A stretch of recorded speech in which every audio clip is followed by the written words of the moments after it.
Do you know what a non-deterministic machine is?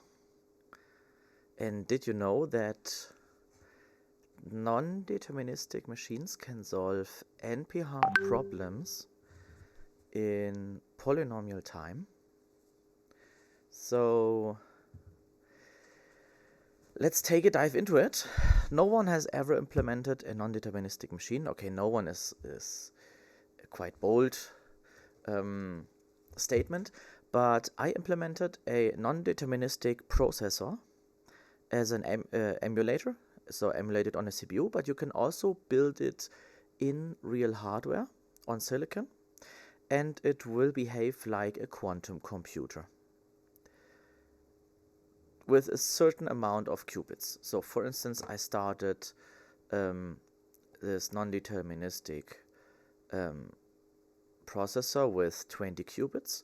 I can also go up to 32 qubits, also 31 or 32, but then after some qubits my RAM is running out.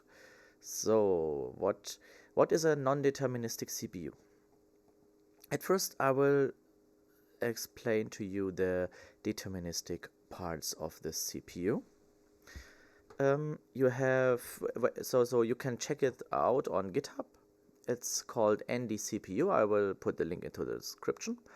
You can just build it. It's written in Rust and then run it. And the processor has an instruction set. So there's a reset command that resets the machine to a predefined state. And you have Z0 and Z1. I can show you how it works. I say Z1. Now we have set the accumulator, so the last bit to 1, and we have set 0, and then we have set it to 0. We can also set 1 and write the accumulator to the stack. So this bit is the accumulator and this is the stack, the rest. Now we can do things like rotate the stack. So we can rotate left, rotate left, rotate left. So you see it rotates down there, and I can also rotate right. And the rotation, if I do another rotate right, is shifted around the corner. So let's write another bit to it. So we have these 2 bits written to the stack. Now there are some logic operators like AND or X or NOT. First test the NOT. NOT just flips the accumulator. And now let's make an OR. And let's make an AND. And if we set 0, the AND is 0. So that's basically the deterministic part. But now we have this one instruction that makes the machine non-deterministic. So we can ZX, and this will write a qubit into the accumulator. And now we have 2 states similarly. So now we are simulating 2 versions of this CPU state, one with a 1 and one with a 0. We can write it to the register and we rotate left.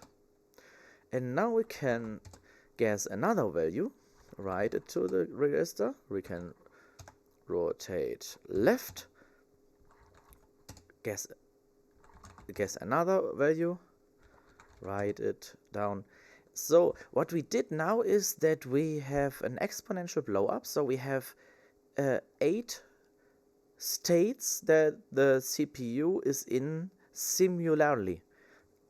So now we can do arithmetic on this array of states. So we can say we just AND them all.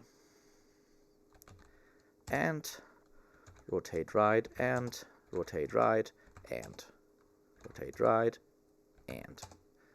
So we just calculated the AND of all these values,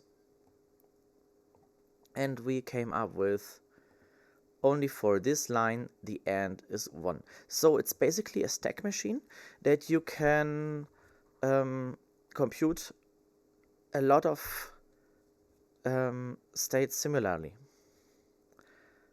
And that's really cool because you can solve the Boolean satisfiability problem in linear time on this machine. You can just put your formula in, guess some random values, and so on. Okay, let's rotate the thing left again and load the value into the accumulator. And now we have a function, instruction that will output something, out AND. The out AND is 0 and the out OR is 1. So this is the AND of all accumulators of all states, and this is the out of all, this is the OR of all accumulators of all states. And the way you use this CPU basically is in quiet mode. So I go into quiet mode, and now I don't see the state, but I have something like out AND, out OR, and now I can I can query the machine whether, let's go back to chatty mode. So I can query the machine, like if you have rotate left, set x, set x right, rotate left, set x right. So you see set x right, rotate left, set x right. You see they get exponentially many states, like 4 billion states for a 32-bit CPU. And you're better off not printing them on every step.